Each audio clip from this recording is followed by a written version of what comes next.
Hello मेरे प्यारे दोस्तों, तो स्वागत है आपका हमारे YouTube channel DSR study point में। तो बच्चों आज हम क्लास चैप्टर नंबर फर्स्ट है इंडिया वाली बुक का, जिसका नाम है भारत। वीडियो को बच्चों बहुत बेसिक तरीके से हम क्लियर करने वाले हैं एनिमेशन के साथ। तो आइए वीडियो को शुरू करते हैं। तो पहला बात करते हैं चैप्टर का, जैसा कि नाम है आप सभी को पता है भारत की स्थिति। तो इसमें हम टॉपिक में क्या क्या डिस्कस करने वाले हैं, जैसे भारत का आकार किस प्रकार का है, दूसरा विशिष्ट भौतिक विविधताओं के बारे में पढ़ने वाले, भारत की भौतिक विविधता, पहाड़ पर्वत झरने नदियां, इन सब के बारे में। इसके साथ भारतीय उपमहाद्वीप को भारतीय उपमहाद्वीप क्यों कहते हैं, और भारत में वर्तमान में कितने राज्य हैं, कितने केंद्र शासित प्रदेश है, इन सभी चीजों के बारे में डिस्कस करने वाले हैं। पहला तो बात करते हैं तो भारत का आकार। तो बच्चों याद रखिएगा, भारत का कुल क्षेत्रफल 32.8 लाख वर्ग किलोमीटर है, यानी इतना एरिया कवर करता है भारत।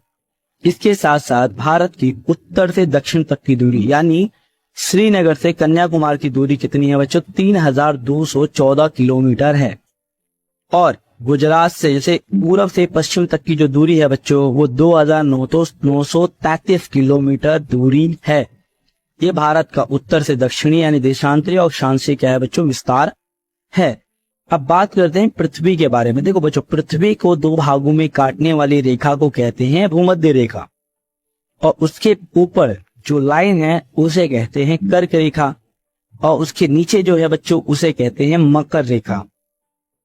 इसके साथ साथ पृथ्वी के जो सबसे उत्तरी भाग है उसे नॉर्थ पोल कहा जाता है, और नीचे वाले भाग को कहा जाता है साउथ पोल, जहां ठंडी बहुत ज्यादा होती है। 6 महीने दिन और 6 महीने क्या होती है बच्चों, यहाँ रात होती है। अब बात करते हैं अखिल। देखो बच्चों, हमारी पृथ्वी का जो हमारी भारत का क्या है पृथ्वी पर मतलब स्थिति क्या है। तो बच्चों ये देखिएगा कि होता क्या है बेसिकली, बच्चों ये क्या है भारत की स्थिति है। जैसे कि अगर बात की जाए भारत की स्थिति के बारे में बात की जाए, तो जो उत्तर में है जो बच्चों वो कितना है, 1 डिग्री 4 नॉर्थ लैटिट्यूड है। और जो इसके साथ साथ क्या है बच्चों, दक्षिण में जो भारत की स्थिति है वो कितनी है, 37 डिग्री 6 नॉर्थ लैटिट्यूड है। ठीक है। और अगर हम देखें कहा बच्चों, अगर हम लोग देखें पश्चिम, तो पश्चिम में स्थिति क्या है, 68 डिग्री 7 ईस्ट लॉन्गिट्यूड। और अगर पूरब में देखें तो 97 डिग्री 25 ईस्ट लॉन्गिट्यूड। ये बच्चों क्या है बच्चों, भारत की क्या है बच्चों स्थिति है। ठीक है बच्चों, ये भारत की क्या है बच्चों स्थिति है हमारे पृथ्वी पर। ठीक है ना, जो हमारा घटता है। चलिए आगे बात करते हैं। अब बात करते हैं हमारे विश्व के बारे में। ठीक है तो बच्चों, तो विश्व में याद रखिएगा कि सबसे पहले जो महाद्वीपों के बारे में बात करें, महाद्वीप एक ऐसा भूखंड होता है जो आकार में बहुत बड़ा होता है बच्चों। अब कौन कौन से महाद्वीप हैं, जैसे पहला महाद्वीप बच्चों जैसे एशिया महाद्वीप, दूसरा बच्चों आता है हमारा ऑस्ट्रेलिया महाद्वीप। और याद रखिए एशिया महाद्वीप दुनिया का सबसे बड़ा महाद्वीप और ऑस्ट्रेलिया महाद्वीप सबसे छोटा महाद्वीप है। तीसरा आता है उत्तरी अमेरिका महाद्वीप। चौथा आता है बच्चों दक्षिणी अमेरिका महाद्वीप। पांचवा आता है बच्चों अफ्रीका महाद्वीप। ठीक है बच्चों, छठा आता है यूरोपीय महाद्वीप। और सातवां आता है बच्चों अंटार्कटिका महाद्वीप, जो बहुत ज्यादा ठंडा है। इस प्रकार से बच्चों ये हमारे कितने लगभग 7 महाद्वीप हैं, इस चीज को याद रखिएगा। चलिए आगे बात करते हैं। तो बच्चों महासागर और सागर के बारे में तो याद रखिएगा, विश्व में 5 प्रमुख महासागर हैं हमारे। जैसे पहला आता है प्रशांत महासागर, और याद है प्रशांत महासागर दुनिया का सबसे गहरा महासागर, सबसे बड़ा महासागर है। दूसरा आता है बच्चों अटलांटिक महासागर। तीसरा आता है बच्चों हिंद महासागर, आपको दिख रहा होगा हिंद महासागर, एकमात्र ऐसा महासागर है जिसका नाम किसी देश के नाम पे पड़ा है। नेक्स्ट आता है बच्चों आर्कटिक महासागर, जो रूस के ऊपर है बच्चों। और पांचवा आर्कटिक महासागर आता है, और एक आता है बच्चों अटलांटिक। ठीक है बच्चों, महासागर अंटार्कटिक, एक होता आर्कटिक और एक होता अंटार्कटिक। ठीक है बच्चों, महासागर ये आपको दिख रहा होगा। तो इस प्रकार से 5 महासागर हैं। इसके साथ ये महासागर बच्चों क्या कर रहे हैं, हमारी पृथ्वी का लगभग 71% भाग क्या करते हैं, घेरे रखते हैं। अब बात करते हैं भारत में राज्यों के बारे में। चलो भारत में देखते हैं कौन कौन से राज्य कौन कौन से हैं। तो जैसे कि शुरू करते थे, पहला बच्चों देखो लद्दाख, दूसरा आपको दिख रहा होगा जम्मू कश्मीर, फिर आता है हिमाचल प्रदेश, फिर आता है पंजाब, फिर आता है हरियाणा, फिर आता है उत्तराखंड, ठीक है बच्चों। इसके साथ फिर आता है उत्तर प्रदेश, आपको तो जानते हैं उत्तर प्रदेश के बारे में। फिर आता है राजस्थान जो क्षेत्रफल से बड़ा है। फिर आता है बच्चों गुजरात, फिर आता है बच्चों महाराष्ट्र, फिर आता है बच्चों गोवा, दिख रहा होगा आपको, ये छोटा सा है गोवा। फिर दिख रहा होगा कर्नाटक, इसी के ठीक नीचे बच्चों केरल, इसी के ठीक बगल में है तमिलनाडु, तमिलनाडु है ना बच्चों। इसी के ठीक ऊपर कौन सा बच्चों, आंध्र प्रदेश है, आंध्र प्रदेश, ठीक है। फिर बच्चों तेलंगाना है ना बच्चों। फिर आता है उड़ीसा, ठीक है। फिर आता है छत्तीसगढ़।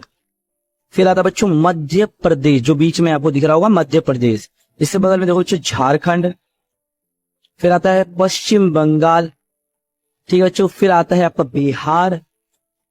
फिर आता है बच्चों अरुणाचल प्रदेश। फिर आता है असम। फिर आता है नागालैंड। फिर आता है बच्चों मणिपुर। फिर मिजोरम। फिर बच्चों आता है त्रिपुरा। फिर आता है मेघालय और फिर आता है सिक्किम। इस प्रकार से ये हमारे 28 राज्य हैं। अब देखो बच्चों क्षेत्रफल के आधार पर अगर देखा जाए तो संसार के देशों में भारत की स्थिति काफी महत्वपूर्ण है। जैसे अगर देखा जाए क्षेत्रफल की दृष्टि से जो भारत है वो संसार में 7वें नंबर पे आता है बच्चों, ठीक है। अब जैसे पहले नंबर पे आता है बच्चों रूस, दूसरे नंबर पे आता है बच्चों चीन, तीसरे नंबर पे आता है बच्चों कनाडा, ठीक है बच्चों। चौथे नंबर पे आता है आपका संयुक्त राज्य अमेरिका, पांचवें नंबर पे आता है ऑस्ट्रेलिया और छठे नंबर पे आता है बच्चों ब्राजील और सातवें नंबर पे आपका प्यारा सा आता है भारत। चलो आगे बात करते हैं।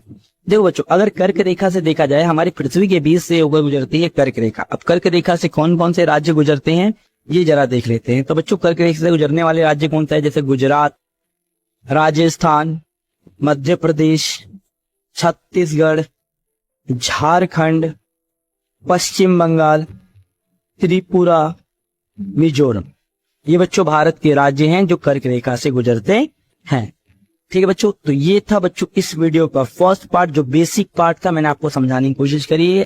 तो पहला बार टॉपिक बात करनी है बच्चों विशिष्ट भौतिक विविधता, यानी भारत की आखिर भौतिक विविधता क्या है, विशेषता क्या है उसकी। तो बच्चों पहला तो याद रखिए हमारे भारत में क्या है, उत्तर में ऊंचे ऊंचे पर्वत हैं और बहुत सारी भारत में नदियां हैं, जैसे गंगा, ब्रह्मपुत्र, महानदी, कृष्णा, गोदावरी और कावेरी जैसी बड़ी नदियों की प्राथमिकता है भारत में। इसके साथ साथ अगर उत्तर पूर्व या दक्षिण भारत में देखा जाए तो वनों से ढकी हुई पहाड़ियां हैं, आपको चित्र में भी दिख रहा हो किस तरह से हरे भरे। यहाँ तक कि मरुस्थल का फैलाव है। उत्तर में हिमालय, उत्तर पश्चिम में क्या हिंदू कुश और सुलेमान की पर्वत श्रेणियां हैं और उत्तर पूर्व में पहाड़ियां पाई जाती हैं भारत।